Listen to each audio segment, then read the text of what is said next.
Papa m bụ eze onye agwana m. Na papa ya ajiri ntị anụ ihe mmadụ kwuru na papa ya bụ nwoke zuru ezu.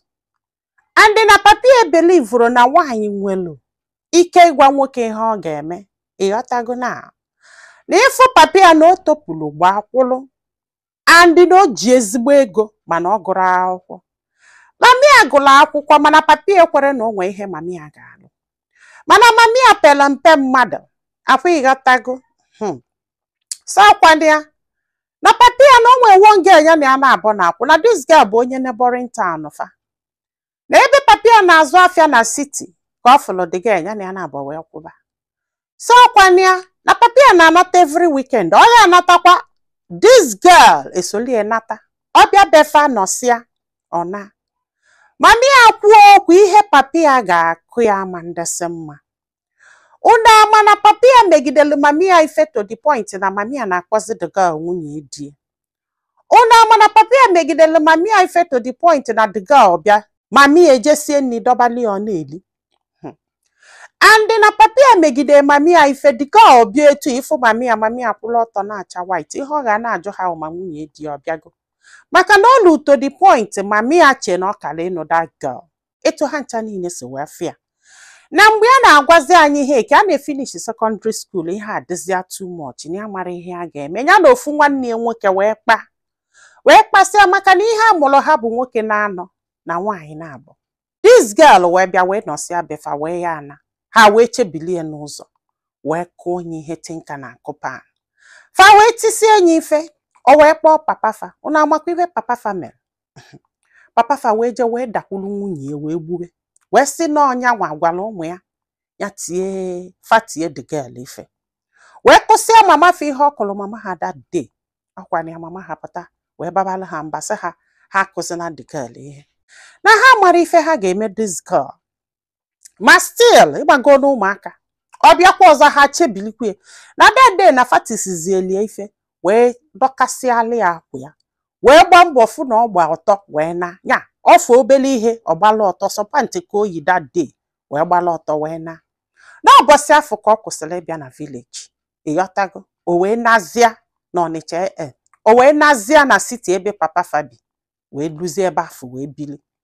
ha wee na-eche ihe ha ga-eme this girl ha mara papa ha wee kwụsịzi ịnata papa ha kwụsịzi ịnata weekend wee sị mama ha nke ọnọ ihe ọ chọrọ na ọ ma mfụzikwa ya na village again ya na the girl kwakpụzie. So kwani a o wee lụọ ofu mbọsị papa ha wee sị ha bịa aka ha bịa were ego ụgwọ akwụkwọ ha wee jebe na-elute na-efu anya na ndekwe the girl ọ bụ na the girl nọ n'iru mba outside ebe papa fabi na-apị fon ya wee fịa ya na nwanne ya nwoke wee kpaa ihe ha ga-eme this girl ya wee pụta wee kwụlụ na gate wee kpọọ nya sị anya bịa na onwe ife a chọrọ egwu ya ọ sị a ka ihe ọwọ sị ya wee sị ya na papa ya gwara ya ihe a ga-agwa ya. The girl wee pụtara ya wee kpọrọ ya wee gaa n'ukwu mangodo n'akụkụ ebe afọ wee na-asị ya ihe anụnwa ọ na-eme mama ha ka ekosi efe ka ya na-abọ na-akpa ihe anwụ nwanne ya nwoke wee si azụ ụlọ wee banye wee baa na rumu papa fa na ịbata na be papa fa na o wee ebe papa fa na-edobe dollars. Nwanne ya nwoke wee jee ebe afọ wee kpaka anya wee pala ego papa fa ji eje afọ sọkwana ya o wee welu some of the money wee tinye na akpa the girl wee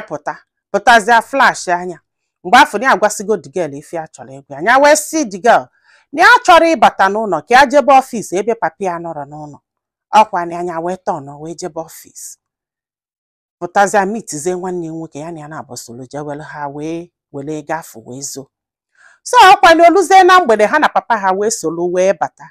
ha bataluo ha chọrọ iso papa ha ba n'ụlọ na ukwu mango afọ ka ebe ụmụ okolobịa na-anọ na-akpa nkata na mgbede ha kwụla ebe afọ solu ụmụ okolobịa afọ na-akpa nkata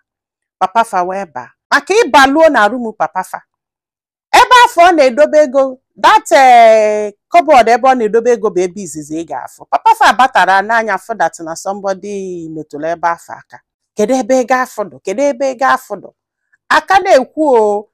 na ihe ha nụzikwa awụ na the girl na-eti mkpu ọ bụ na papa fa na-akụ ya ihe ha wee bagawa wee luo asị ya kedu ihe ọ papa wee sị na ya dobele ego one dị otu na o nwere onye ọzọ nọ n'ụlọ not this girl is either na o wepụta the money ma onye tigbuo onye n'aka a na-ekwu papa fa na-akụ this girl, ha arapụ ya because na ihe anụnwa bụ ihe ọ na-akụ mama ha ka ọ na-enye tie test ya nwa obele. Ọkwa ya na ihe papa ha ji tibezi enyi ihe na the girl gosi ala agụgọ, mana o jere cheke akpa ya ebe ọ dọbala akpa nke suitcase o ji wee bịa na ego afudu n'ime papa fa wee wenye enu wee fụzia that money nke nwanne nwoke tinyere na akpa ya. So kwanya papa ha wee tisi enyi ihe wee si anya nyelie 2 weeks iji wee return that money, if not nya akpụli akpọchie. Ọkwanya the girl wee bela akwa wee na asị papa fanye ha ego ha wee naba, mana ego afọ ha welu bụ part of ego papa ha ji eje afịa. And the thing na afịazi papa fa arụ, papa fa na-amafe na-asị na afịa kịta na ya ma njezie isaida na ya ji ebite ego ma ọ na ya mere ihe a na ya mebeghị maka no na dollars ka ha welu the money. This guy wee sị m ihe a wee dị n'ili enute ya wee na-eche ma onye wele ego anụnwa ji enye papa ha ka ha gwa ya ihe ha mere,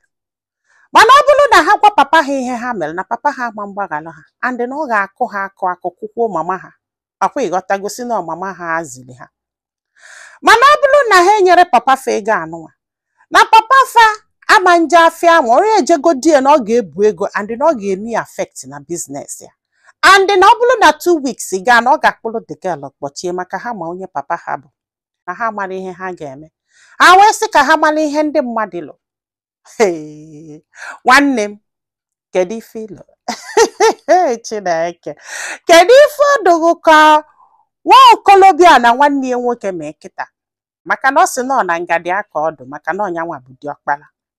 Onye wele ego afụ je nye papa fa ka udo wee chia ka papa fa wee nwee ike ije afịa. Then ihe pụtazi na aka ha fobia, mana nwanne ya nwoke si ya mba